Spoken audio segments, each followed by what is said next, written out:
Hello నమస్తే uncle. నమస్తే. మీ పేరు అంకుల్? ప్రకాష్ నా పేరు. ప్రకాష్. ఓకే. ఇప్పుడు ఎంపీ ఎలక్షన్స్ రాబోతున్నాయి దేశంలో మరి రాష్ట్రంలో కదా, ఏ పార్టీ గెలిస్తే అవకాశం ఉందంటారు? ఖచ్చితంగా బీజేపీతో వస్తుంది. బీజేపీ ఎందుకు రావాలనుకుంటున్నారు?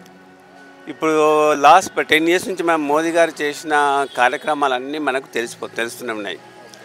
మన యొక్క ఎకానమీ కూడా స్ట్రాంగ్ అయిపోతూ ఉంది, కరప్షన్ కూడా తగ్గిపోతూ ఉంది.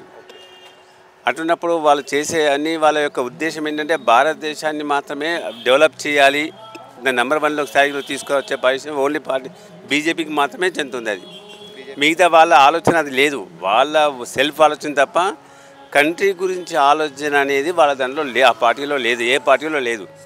ఇప్పుడు దేశంలోనే అతిపెద్ద కాన్స్టిట్యూషన్ అంటే మన తెలంగాణలో మల్కాజిగిరి కదా. మల్కాజిగిరి నుండి మన ఈటెల రాజేంద్ర ప్రసాద్ గారు బీజేపీ అభ్యర్థిగా పోటీ చేస్తున్నారు. ఆయన గెలిచే అవకాశం ఉందంటారా బీజేపీ క్యాండిడేట్? పబ్లిక్ ఆలోచన ఏంటంటే okay, local assembly election different, national level different.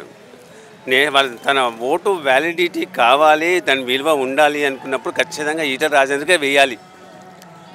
Etela Rajendra ఖచ్చితంగా వస్తాయని నాకు నమ్మకం ఉంది. I'm confident of it. గతంలో చూసుకుంటే ఇప్పుడు సీఎం ప్రెజెంట్ రేవంత్ రెడ్డి గారు దానికి కాన్స్టిట్యున్సీకి ఎంపీగా ఉండిన్నారు. ఆ 4 yearsలో ఏమైనా డెవలప్మెంట్ చేసినారు అనుకోవచ్చా కాన్స్టిట్యున్సీకి? రేవంత్ రెడ్డి గారితో ఇప్పుడు ఈ 4-5 monthsలో అంత డెవలప్మెంట్ ఎక్స్పెక్ట్ చేయడం కూడా మిస్టేకే.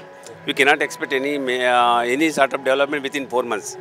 ఇంకోటి ఈటెల రాజేంద్ర గారిని అక్కడ నాన్ లోకల్ అంటున్నారు కదా, అది ఎంతవరకు కరెక్ట్ అంటారు?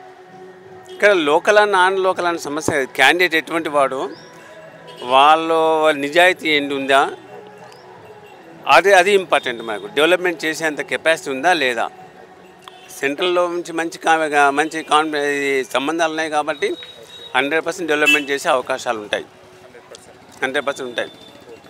మరి సెంట్రల్లో మోదీ గారు వస్తే మత కలహాలు జరుగుతాయి, గొడవలు జరుగుతాయి అంటున్నారు. అస్సలు జరగవు. ఎందుకంటే వాళ్ళు ఏది చేసినా ఒక స్టెప్ తీసుకున్నా కానీ అందరి అనుమతితోనే చేస్తారు వాళ్ళు జనరల్గా. ఇప్పుడు మనం చూసాం కదా, ఎవరి 360 ఆర్టికల్ 360 ఇంట్రొడ్యూస్ చేసినప్పుడు వాళ్ళు ఏ విధంగా చేశారు, కట్టడి చేశారు, అందరినీ పిలిచి వాళ్ళ అంగీకారంతోనే చేశారు. కాబట్టి అటువంటి జరిగే అవకాశాలు అసలు ఉండవు.